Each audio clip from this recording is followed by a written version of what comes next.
Today's video was selected for you by my gorgeous patrons, so thank you very much to them for making this selection. And if you would like to be involved in future video polls and also have access to the Discord, the one card riff video every month and other privileges as well, check out the tiers. I will leave all the information down below. Hey there, my psychedelic little Rubik's Cubes. Thank you so much for coming to my channel to have this really rather heavy chat about the dangers and risks of witchcraft as they relate to mental health. Basically, I've been a little bit on edge about this. I'm very fidgety and feeling a bit sort of nervy, and I know it's because I'm going to hit on some things that I've tried to avoid talking about on the channel, which is really interesting. I've definitely made some videos that are kind of adjacent to this topic, but definitely not sort of this, you know, the question of whether or not witchcraft can, you know, take away your sanity. Can it actually make you ill? Can practicing the craft have the ability to harm your mental health? That is the question. So let's get into a few disclaimers and things like that, and I'll try and sort of like shake it out and calm down and, you know, just do all that good stuff basically. First of all, if you would like to know where I got this dress, I cannot tell you because I've had it for about 15 years, but isn't it sumptuous? I absolutely love the silver and what would you call this green? Forest green. Really beautiful. If you want to know where I got my amazing glasses, which get me so many compliments, actually you can find them at zinf.com and they will give you money off if you use my code. So you can go down there and do that now if you would like to, if you're an eyewear person. I've got some content warnings that I need to go through for this particular video. I want to let you guys know that I am going to be talking about things like psychosis and delusions and hallucinations and stuff like that. We are going to be talking about mental instability, obviously, because how can we have a conversation about the dangers and risks of witchcraft on the mind if we are not honest about what happens when things go wrong with the mind, you know? So we are going to be talking about that. We are going to be also talking about things like worrying behavioral changes that you would notice in a person.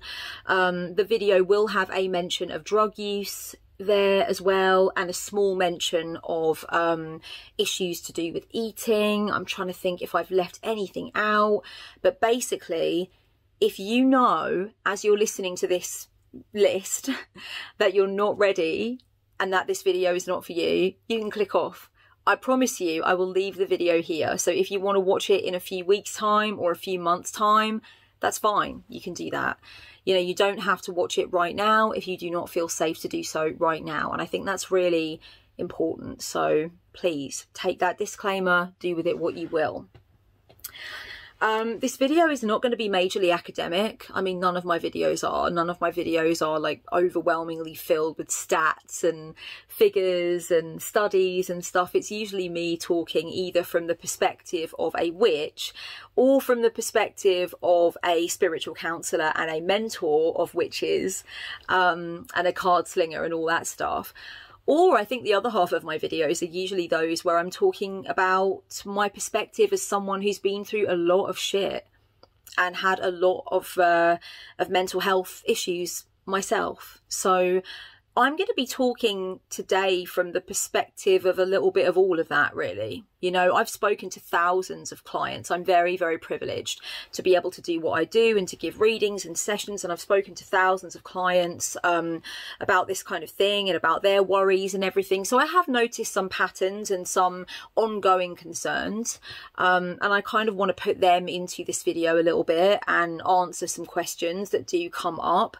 And also, you know, I go through my own mental health issues still, and I'm not ashamed to say so. Maybe we could start with what's going on with me and, you know, if you know this, if you know my story, then the timestamps are your friends. Honestly, just click through. I don't expect you to keep listening to my story over and over again. But basically, from my early teens, there were definitely some issues with my mental health and well-being. I started self-harming when I was 14. I think the food stuff came later, and the over-exercising and laxative abuse, that came when I was about 19.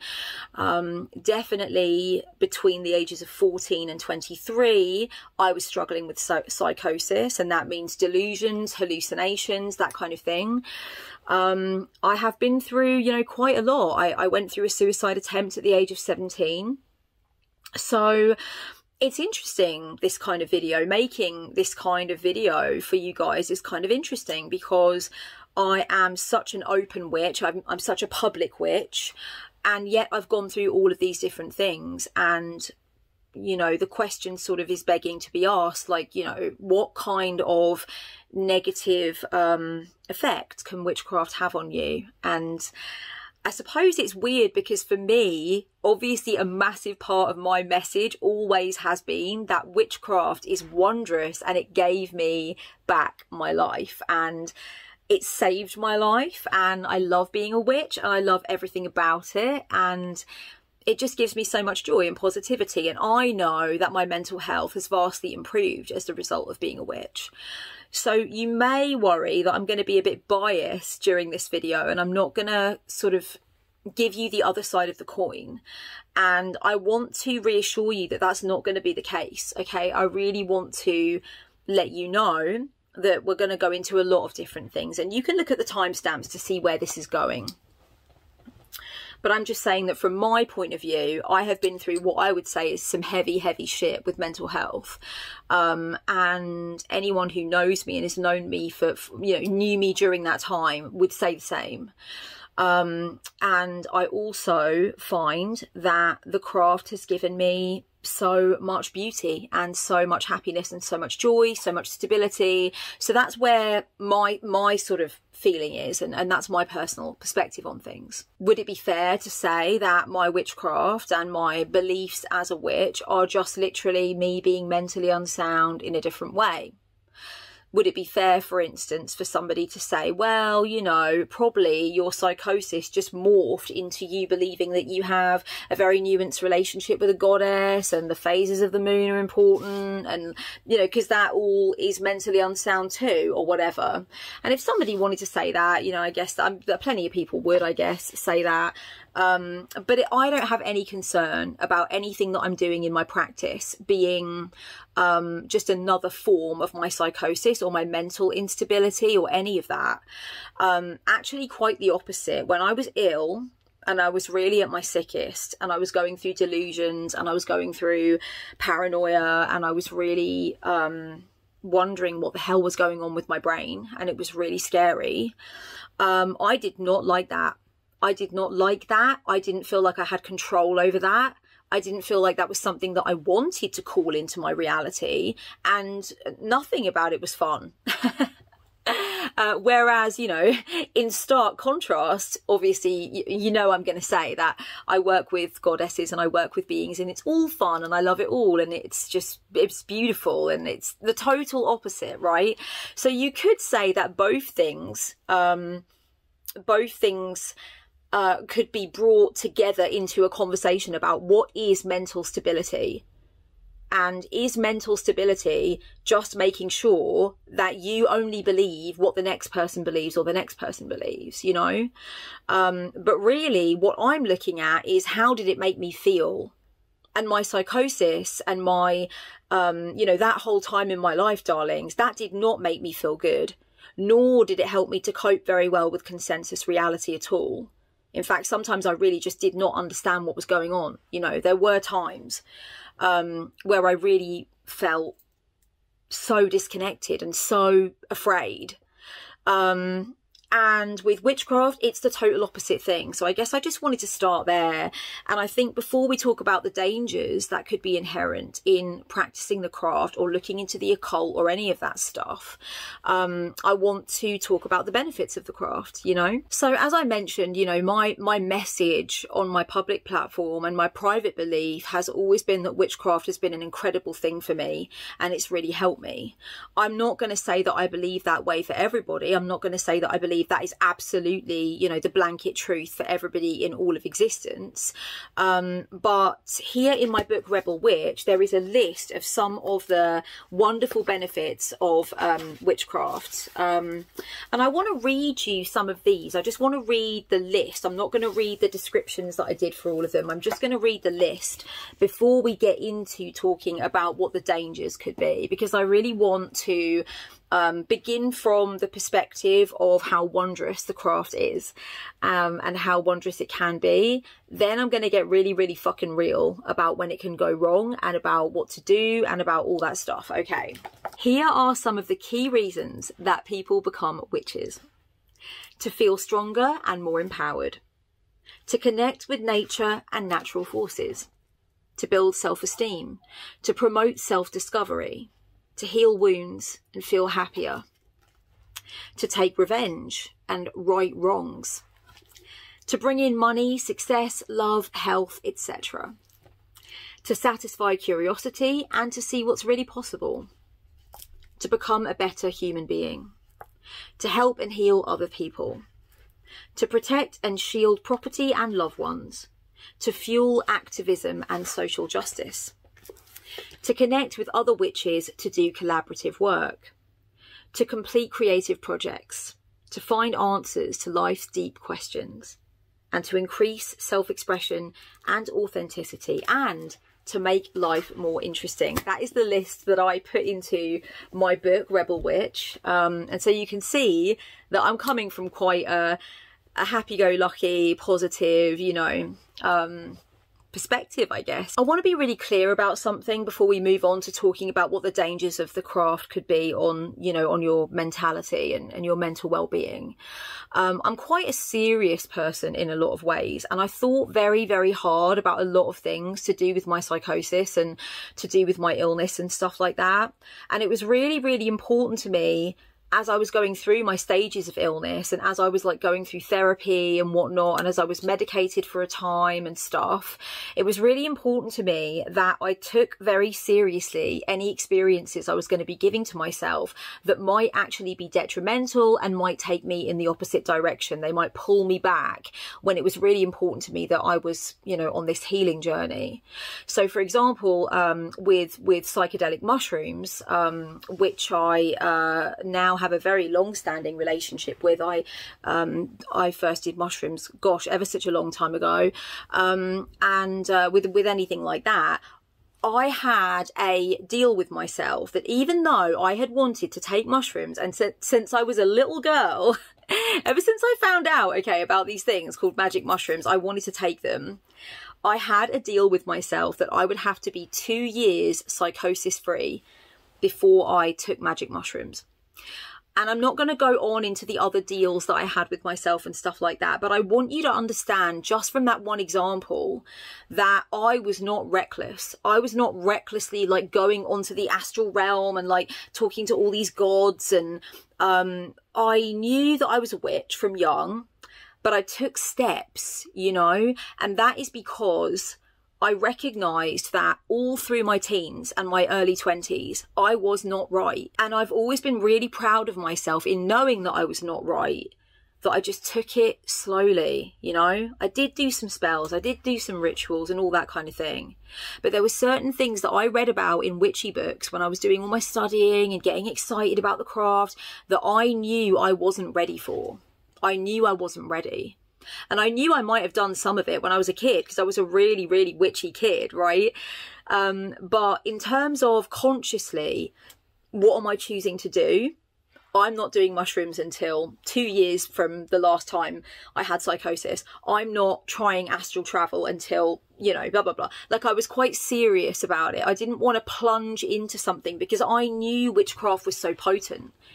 I knew that from I knew it for years, so let's not go on about me. But what I will say is that not everybody has the privilege of having that moment in their life where they say, hang on a minute, I've been unwell, I've been mentally unsound. I really need to think here about the pace that I want to set for the witchcraft that I'm doing and when things would be safe or unsafe. And I really had a word with myself about that. And who knows, maybe there were guides over my shoulders really just helping me. But I can say that, and there are certain parts of my personality too, it's just like, I'm just not reckless about that kind of stuff, really. You know, I am a psychonaut. I do want altered states of consciousness. I do like it when weird shit happens. And I do believe in things that a lot of other people don't believe in. However, I was very careful with my brain. I was very careful with my brain. And if you're right at the beginning of your path, or you're returning to it, or even if you just know that you are reckless with things, I would advise that you really just take these words in. Just take these words in and think, am I too reckless with my brain sometimes? You know, do I give it too much to do? Is there pure fucking overload going on here where I'm asking my brain to do all of these wild tasks and also at the same time I'm struggling to remember to pick the kids up from school, you know? Because really sometimes I think we can just give ourselves too much to do and too soon, you know? So let's not have any of that live fast, die young witchcraft, okay? We're not about that here. We're about being careful and sensible, okay? Oh, it's really frustrating because I feel like no matter how much I say, I haven't made my point adequately to you. So let me just say one more thing about my own sort of experience and stuff like that. In the end, I don't care if we can name both what was happening to me when I was younger and I was really ill and you know, I had to go to the doctors and all that. I don't care if we can call both that psychosis and also what I go through now, which is a very sort of like transpersonal spiritual practice. It doesn't matter. What matters to me is, how does it make me feel? How does it make me think?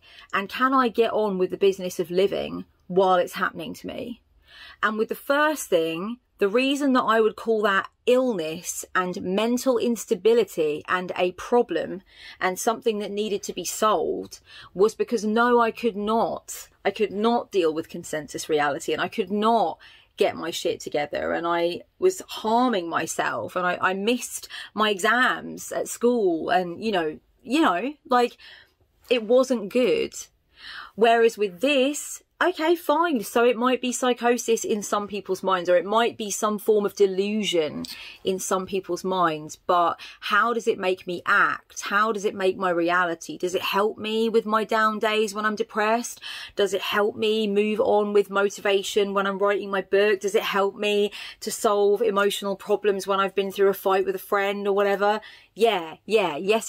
Tick, tick, tick, tick, tick. So I suppose for me, I've never wanted to get too semantic about what is going on.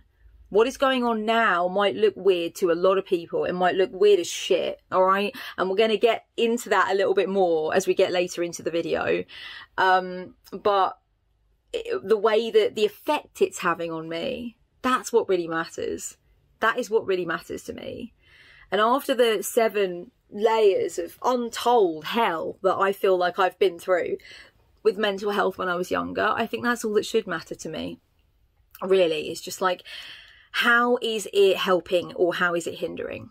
I hope I've made myself clear. I really hope I feel like I'm just not explaining properly, but I hope I am. Okay, so I had quite a nice time taking you through the benefits of witchcraft from my book Rebel Witch, but now it's time to also just get a little bit real about what witchcraft involves and how far it can take you from your consensus world and from everything around you that you can touch and taste and, you know, feel and know, and how far it may sometimes take you from yourself, okay? And depending on what you're doing, depending on what you're playing with, depending on what your practice is all about, things can get heady. I'm just going to say that. I've written a list here just to sort of make a point, basically. Witches are often talking to beings who are not physical. Some used to be human and some never were human. We are deliberately going into altered states and pursuing trance states. We send our intentions out into the world assured of changes and results. We are doing various things with dolls to change or heal ourselves or others. We leave our bodies to travel through the astral realm. We pick up on signs and synchronicities, like looking at a certain number patterns that we see, or animals and their behaviors, or song lyrics, or whatever. So yeah, you know, we're doing some pretty heady stuff as far as, I guess, the average bear would think. Not everyone around is going to be like, oh my god, that's wild, you know, but there are going to be a lot of people that are like, oh, okay, I'm hearing this list and thinking, whoa, how do you come back to yourself? How do you, you know, like stay with it and together, kind of thing? And that would be like a fair question, really. In astral travel, there's this concept called the silver cord. I think the concept is very old. In fact, there is a word for it that means, oh God, the rope of life or something like that. And I'm now going to completely fail you in my role as teacher because I don't remember what it's called. But it's called the silver cord. Parley. And basically it's when astral travelers go out into the astral, they keep a silver cord attached to them. Some people say that there are lots of silver cords attached to them at first, and then it's just one silver rope attached. You know, after a while, an accomplished astral traveler may actually just let go of the cord, or the cord won't be there anymore because the astral traveler does not need it. They know who they are. They will find their way back. They will get back into their body. But the silver cord is there basically to help you find your way home. You know, it's to help you to find your way back into your body, back into the room you're in, back into the name that everybody knows you by, because it is really commonly accepted that when you go to play on the astral, you know, it's heady, it's wild, it is wildly intense sometimes. And so I like the idea of that silver cord, basically, the idea that before beginning anything, how do we know that we're going to get back to where we went, to where we were before, and to where we want to be when the experience has finished. And I think that can be something that is really kind of safe when we're dealing with things like the kind of things we're dealing with. Now, you might have listened to that list that I just read through and thought, yeah, no, this is no problem. I've been doing this for years. And that's fair enough. But not everybody has been doing this shit for years, right? So I think in this video, I would like to sort of also give you a little bit of an awareness that you can have things on your person that bring you back from something that was very intense, maybe a little bit discombobulating for you, and that will kind of help you to come back to yourself, you know. Before beginning, where would you go back to? You know, that's the question that I put to you, basically. I remember somebody asking me once, if you were on a really, really, really strong acid trip, oh, mention of drugs number 2, if you were on a really strong acid trip and you suddenly literally just completely, whoa, just everything was wrong and you couldn't figure out why, and you tried to go down into the depths of your beingness to find something that would somehow be medicinal to you in that moment, like you really are afraid, you think you're going to freak out. I thought about it for a moment and I thought I would chant Ong Namo Guru Dev Namo. I would just go somewhere quietly and chant that. I think that would help. It's never happened to me, that kind of thing. I've had some wild trips, but that kind of thing has never happened. But if it did, I thought to myself, wow, that's a tool. That's actually a tool. It's a thing that I've chanted for years. I love chanting it. It always makes my body, I feel cellularly changed when I'm chanting it. So why not that if I felt like I was in a really risky situation or a very high stakes situation? The ritual mindset is very much after coming out of the ritual mindset or doing some ritual or even, you know, spells. I find ritual is more heady actually than doing spells. It can be very much like how you feel when you come off of strong entheogenic substances. You need to wait for them to completely wear off, these feelings and these uncertainties and these weirdnesses about who you are and who you are in your body and whatnot. This can happen, and so you may require some kind of silver cord, and for you it might not be like the silver cord of astral travel, but it might be just like a talisman that you hold or a tattoo that you look at or whatever, some words of power and that kind of thing. I think you know, I think a lot of witches do already consider the dangers of extremely intense workings. You know, I've certainly spoken to some witches about it, and just thinking about making sure that we can get home, you know. Why do I keep saying in this video? I'm sorry. This is just a lot of stuff that I haven't talked about on the channel before, and I guess I'm just feeling a little... But it's fine. Everything's fine. Okay, we all love each other. It's fine. So I think the point is, you know, that even if you don't feel that anything on that list would bother you, and you are only just starting your practice, and you're thinking, oh, well, I'm going to be literally in a minute talking to my ancestors. Like, I know that that is the shit that I want to do, and I know that that's going to be fine. It's not really what a lot of people around you are doing. Do you know what I mean? So I think there's also that to the equation as well, is knowing that you're coming back to a place where those things are not usual. Or if you go on an astral adventure or a journey, or, you know, you go to a group and there's a drummer or, you know, a sound bath, and they take you on a journey or whatever. You know, a lot of people have their moment to have a green tea and a sit down and a, you know, calm down after something like that, because yes, these things can get heady, and yes, they can put you into a different frame of mind. Yes, they can change the shape of your outlook, and therefore, yes, witchcraft can be fucking dangerous. Yes, it can have a detrimental effect on your mental health. Of course it can. Yeah, of course it can.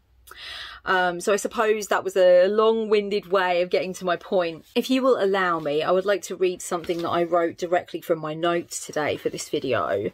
So what I've said here is, when you start reading about things like the craft or new age ideas, going into it regularly, practicing to get stronger, talking to others who share the interests and stuff like that, you're really changing the shape of your outlook on life. And if we're talking about the ability to operate within consensus reality, so that you can do things like your laundry, looking after your kids, paying your bills, driving your car, it totally makes sense that those kinds of new age and witchcraft, or just very deep spiritual practices, those kinds of things would get in the way for some people. And there might have to be an adjustment period, for sure.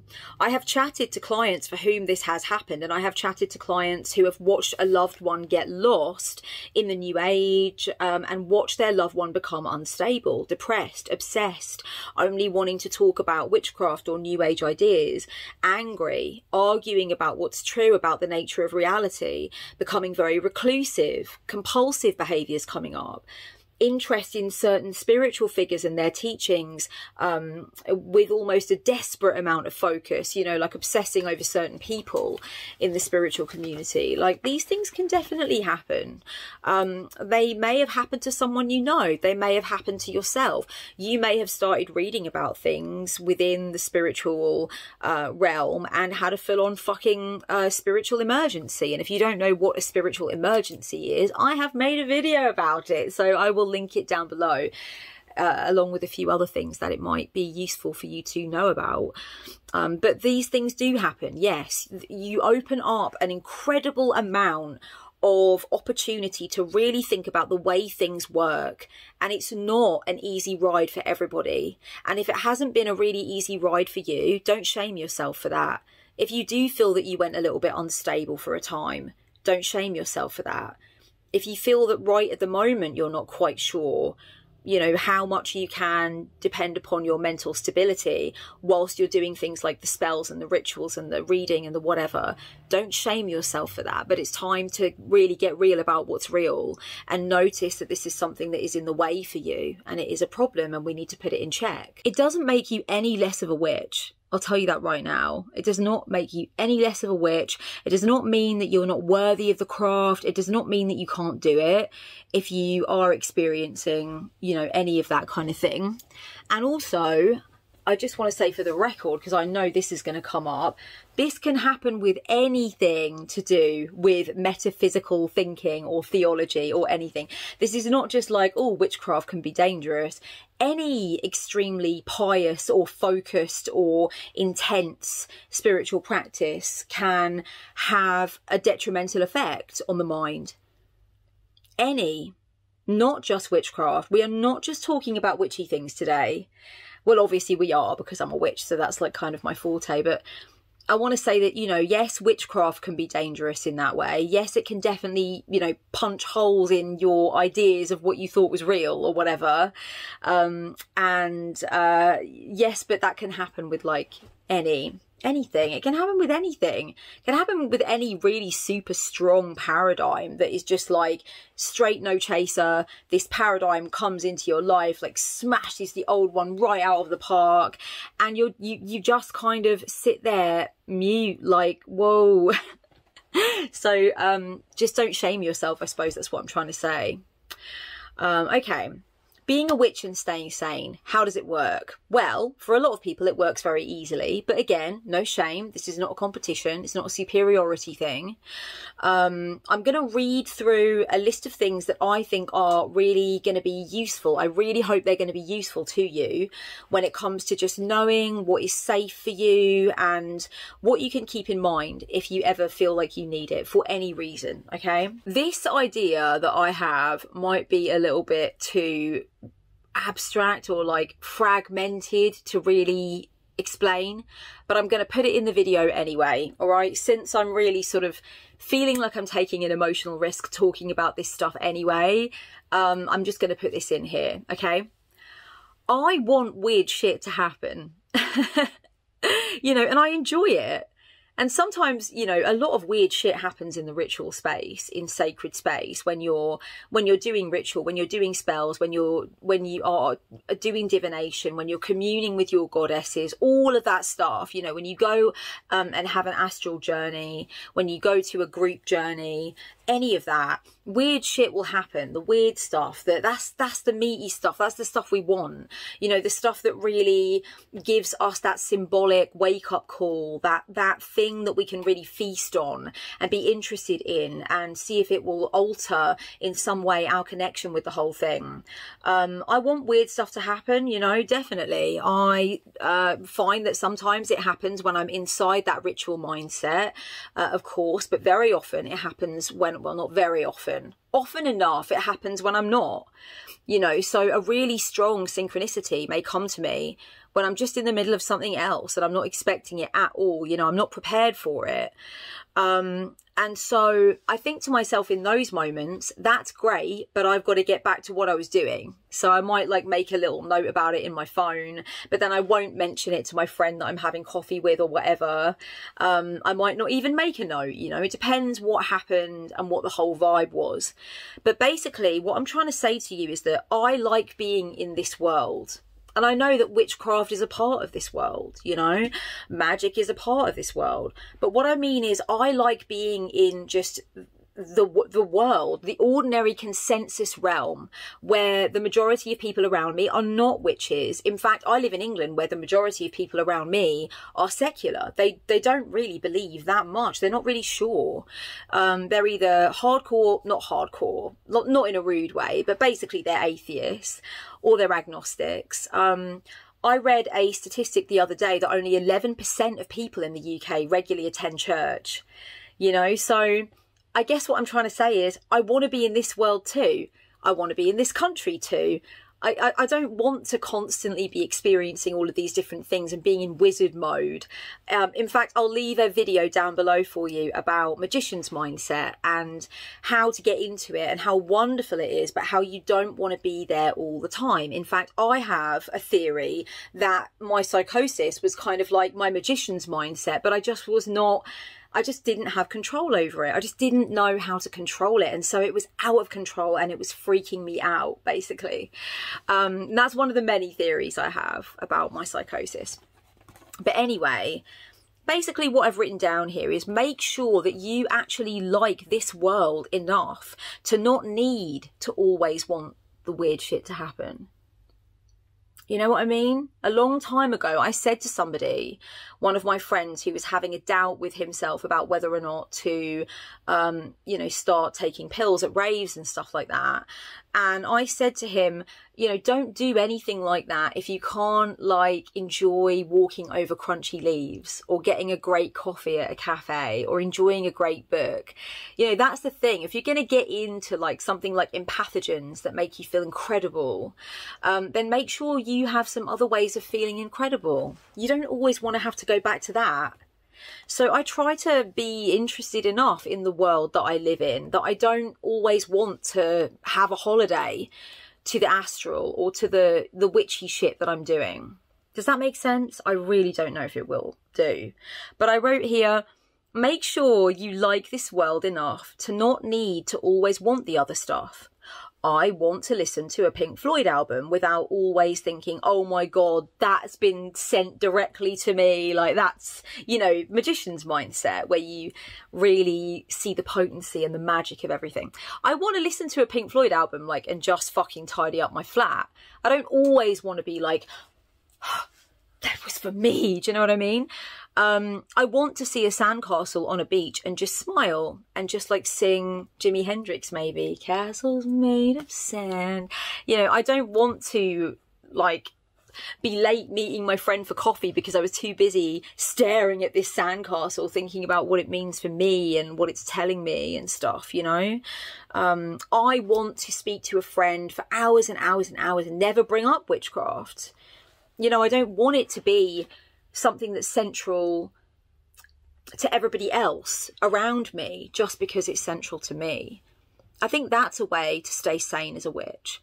And just check yourself. Honestly, just check yourself. Just look at the way you are holding conversations, the way you're walking around, the way you're looking at things and interpreting them. Are you making everything into a symbol all the time? Is that a problem for you? Are you quite enjoying it? Are you enjoying it, but could you turn it off? That's very much what magician's mindset is about. It's about enjoying everything being a symbol or everything being an Easter egg or everything being a message about magic or something from the gods or whatever. But you can turn it off. You get control of magician's mindset. If you don't have control of magician's mindset, isn't it just kind of mental instability after a while? You know, because you don't have any control. You've just got this shit coming through left, right and centre.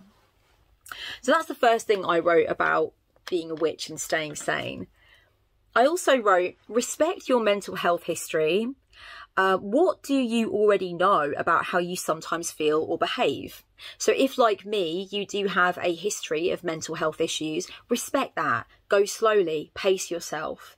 If you are doing something, trying something from a book, for example, that you read and you thought, oh, I'll try that, and it doesn't give you a good feeling, stop.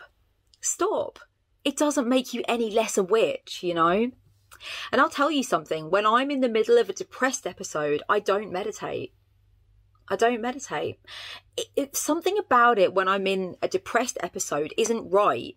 It doesn't do it for me. I do something else instead. And there's other things as well. When I know that I'm in certain moods, I'm not going to be doing those certain witchy things. Like a lot of the time, I know that a lot of witches will not do any divination at certain times because they know it's just going to upset them. It's going to worry them. They're going to overthink it, you know. That's good witching. That is good witching. It doesn't mean like, oh my God, I'm not a double hard bastard witch because I can't like read my cards just after I broke up with my partner. And, you know, I'm worried that that's going to hurt my feelings or whatever. But if I was a real witch, I would be able to do that. Like, no, protect yourself. Protect yourself. It's always so important. You do not need to do that thing if you know it's going to really bring you down, ruin your night. Do something else instead. You can do something else witchy instead. You can make a necklace for a friend and bless it if you want to. You can just put some herbs together and things. You know, you can have a ritual bath. Or you can just forget about the whole thing and just go and do something else. It doesn't make you any less a witch. You've got to be looking at your mental health history, your mental health right now. What is it that you might need at the moment, considering the way that you're behaving or considering what's going on? Rather than charging through and being like, I'm going to do this whole big reading or I'm going to do this massive spell, you know? So I think that's important. Don't forget that you can de-escalate your practice or you can simplify your practice if you are ever worried about yourself. You know, you can just take it, you can strip it right back, honestly. If you've got loads of different things going on in your practice, and you're also reading and you're taking courses, and you are starting to feel some sense of like mental instability, or starting to feel like you're not really with yourself, you know, and you wonder if it might be to do with your witchcraft, take things out, simplify, de-escalate, go back, slower the pace, take things off your altar and put them away. Have a very, very simple altar. You know, don't even have an altar. Honestly, don't even have a shrine or an altar. If it's feeling like it's too much, if you're feeling the pressure to go there, but you're not really sure how you feel about your practice right now and what it's doing for you and whether or not it's actually good, don't go there. Go sit outside and just have coffee outside. Go sit at the kitchen table and have coffee looking out of the window. You know? You can always de-escalate. That also does not mean that you're not a witch. I've de-escalated many a fucking time. I need to, because my practice can get super fucking double flowery and ridiculously over the top. And I'm just so interested in everything and trying everything. And eventually I just like burn out, you know, or I'm on my way there anyway. And I think, okay, let's just take it all back to just like candle, incense, statue. Calm down, Kellyanne, you know? Now, the next thing that I really want to make sure that I get across is that sometimes when we are going into mental instability and we are acting differently, we're obviously thinking and feeling differently, we're doing things that we wouldn't ordinarily do, we are not the first people ourselves to be able to see that. So there will be cases where you will be like, oh, this witchcraft stuff is kind of like, you know, I need to kind of relax on it a bit. I need to slow the pace. I need to respect the fact that this is very heady stuff. You know, this is very strong. This is moonshine liquor. And I really need to kind of like, woo, you know. So there is that to the equation. But a lot of people don't realize that they are. Sometimes I still experience hypomania, which is a shortened version of mania. I'm not going to go into what mania is. You can look it up. But I experience hypomania still sometimes. Rarely, but I do. And a lot of the time I don't even know. And actually a lot of my friends don't know because I'm so zesty anyway. I'm so on all the time, you know. I'm one of those people that needs absolutely no time to wake up. You know, I'm not one of those people that's like, oh, get me a coffee. Oh, you know, I'll wake up and I'm like just doing star jumps and asking everybody what their dreams were. I am very, very zesty.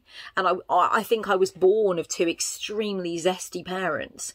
So it's hard for people to tell. And it's really only my best friend that has been able to tell more often than not. There's been the odd time where somebody else has gone, Kellyanne, you're like, you know, you're acting kind of manic.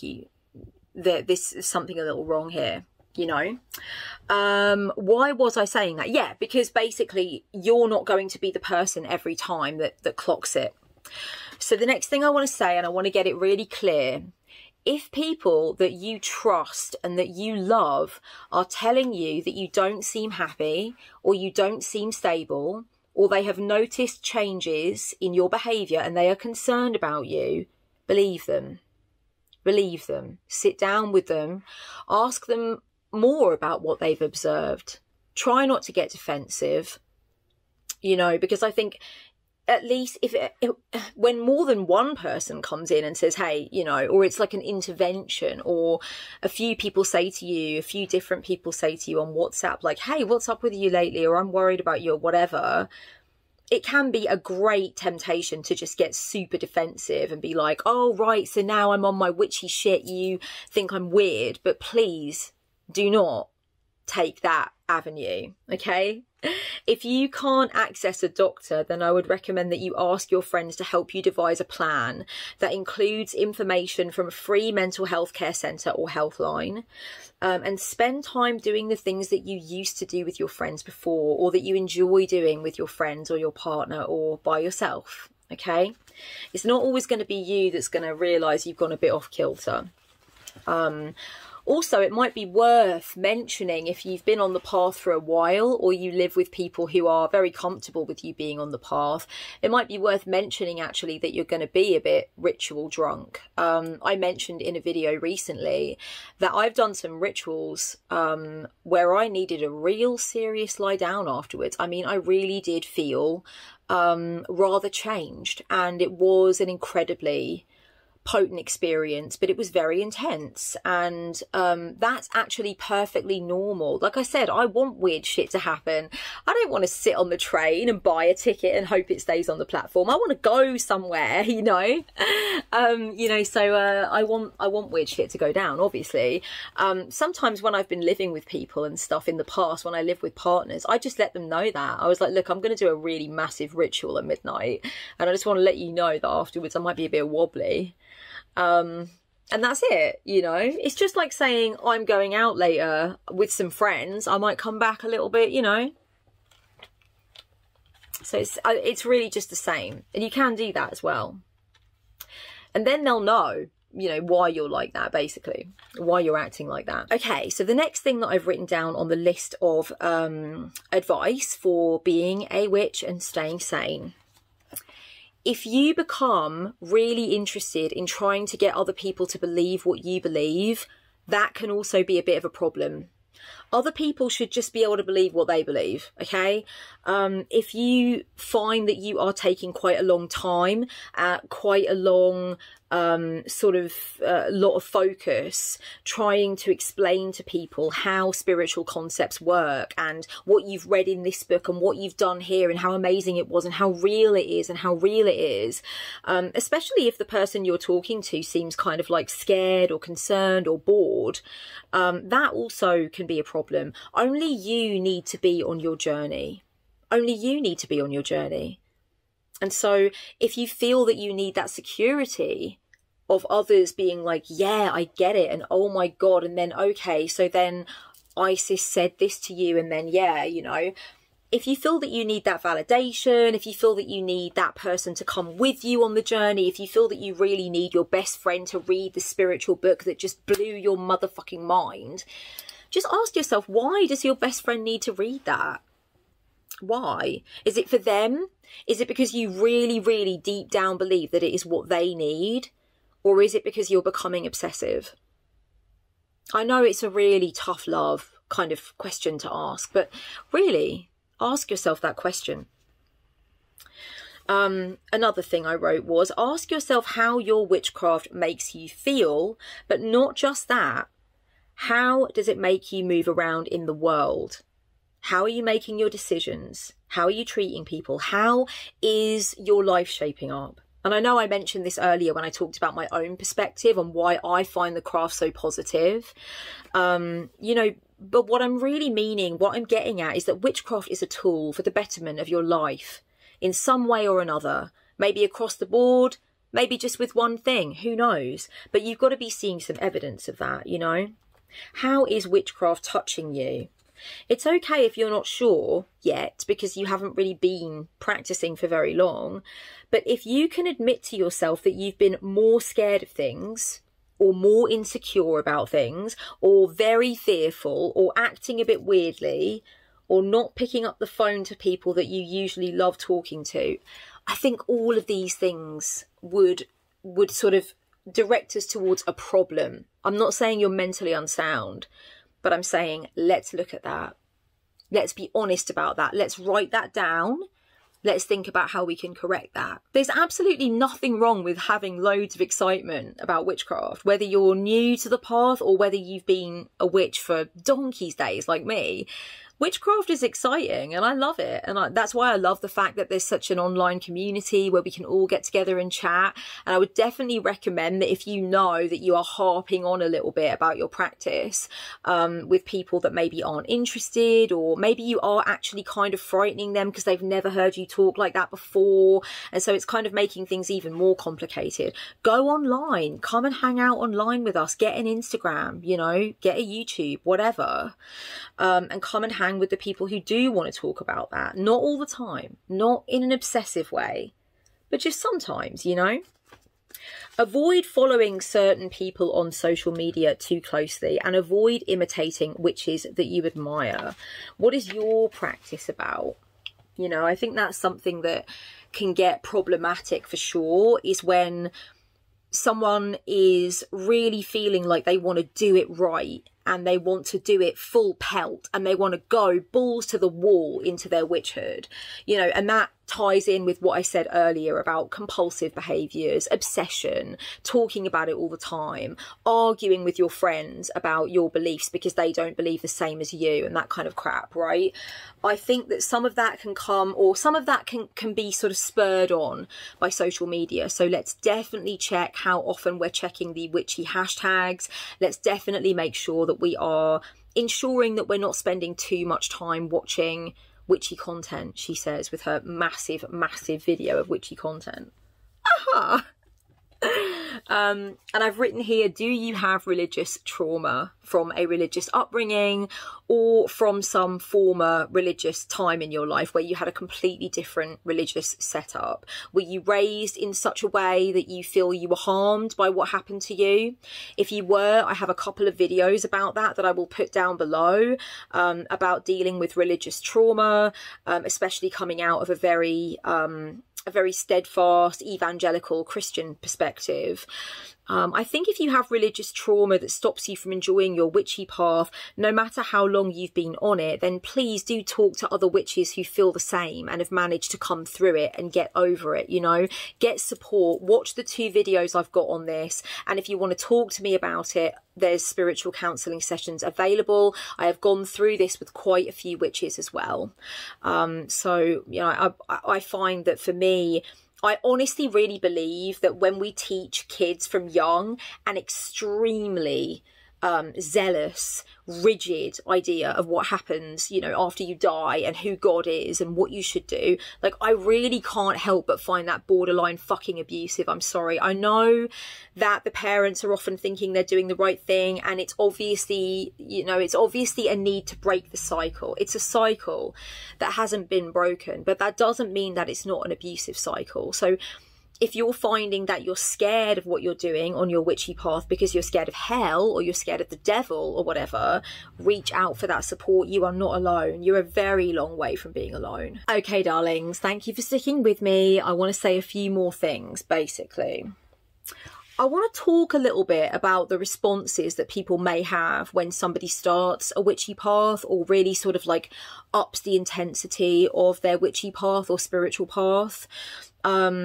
I've kind of written here, sorry, I don't work from my notes super often, but let me today. I've written here, are you losing sanity or are they losing what they know? Because I think that can be a bit of a problem too, you know? And I think we can have a little bit of negotiation here when it comes to how freewheeling and how open and how obvious you are being about what you are doing. And I think the negotiation on the other side is how they're talking to you about what they're witnessing. For instance, they shouldn't be being rude to you or being disrespectful or saying you look stupid with that bloody whatever, or your altar is just a load of crap, or whatever they're saying. Nothing should be happening like that on either side. So I do think that there's kind of a compromise. But here I've written, let's say that you become a Kemetic pagan after many years of not showing any interest in spirituality. If you're suddenly spending time at your Isis altar every morning or just doing things like saying words of power before you leave the house, it could be a lot for the people that you live with. It's a very different thing. They have not seen you doing that before, and they don't understand the whole journey that you've been on and everything, you know? So sensitivity towards them wouldn't go amiss, depending on your situation, okay? I know that domestic situations are very nuanced. Communication is really important, you know.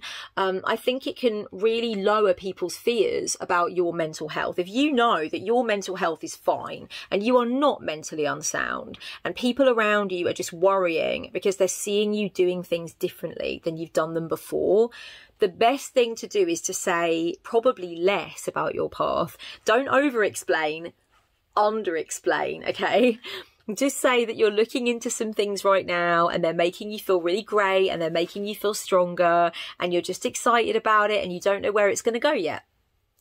But you feel really great about it.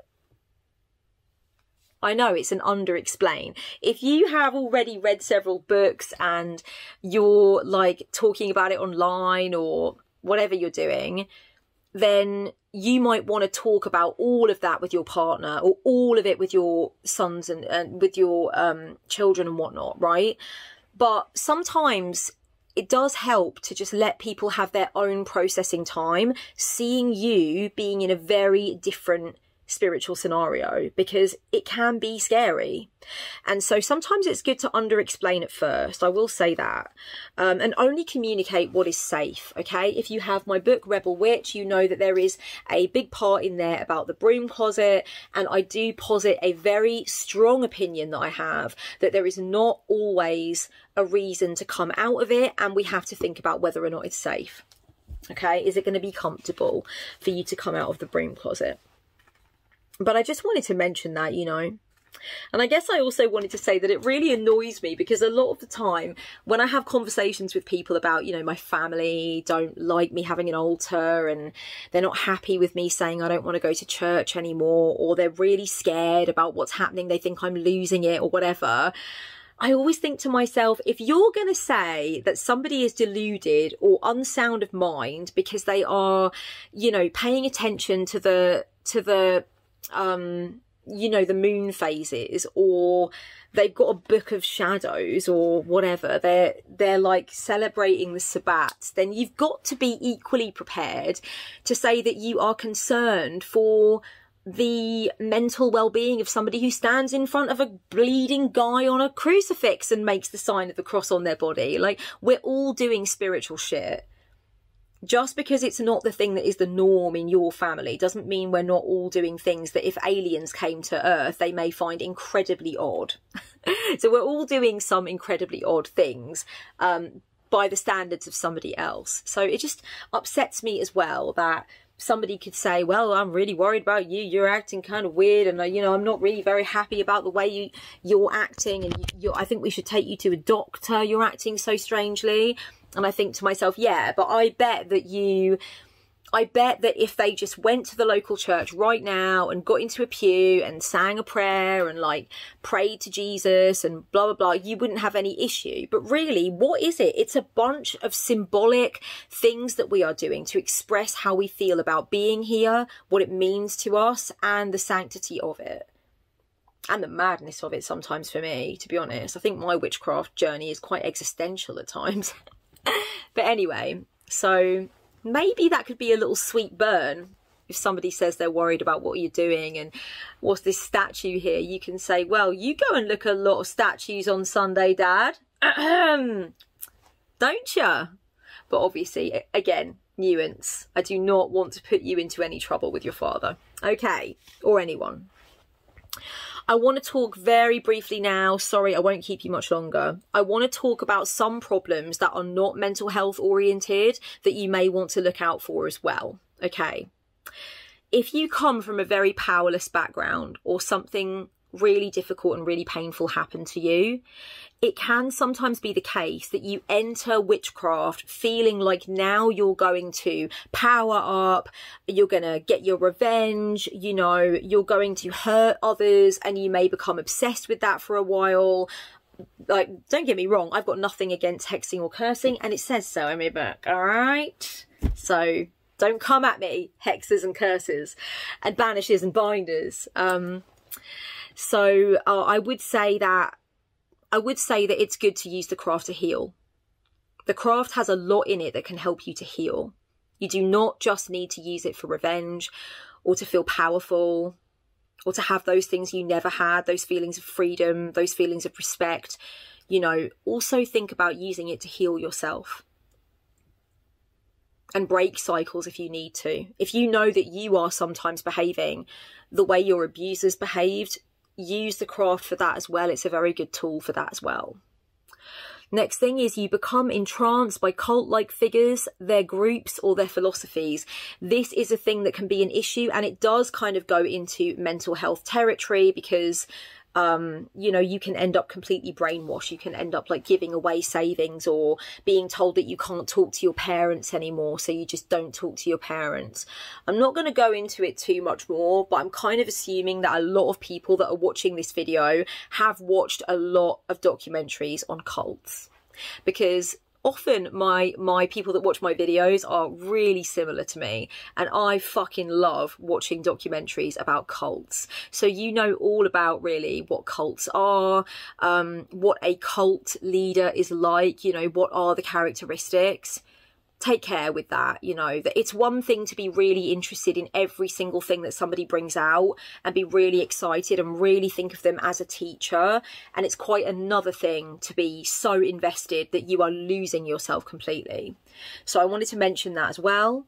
I've written here, you take on shitty info like fast for days on end to cure this, or don't take your kid to the doctors about his tummy troubles, just rub these crystals on him or whatever. Like, there is some weird information out there. Please be careful. Please remember what I said earlier about your center. Where would you go if nothing made sense? Who are you? Who are you? And it could be like a poem you read that always brings you home to yourself, a talisman you wear that you just know brings you back to your right mind. For me, it was the chanting when my friend asked that very awesome question. Who are you? Don't get lost, you know, and start taking really weird, shitty medical advice, or please.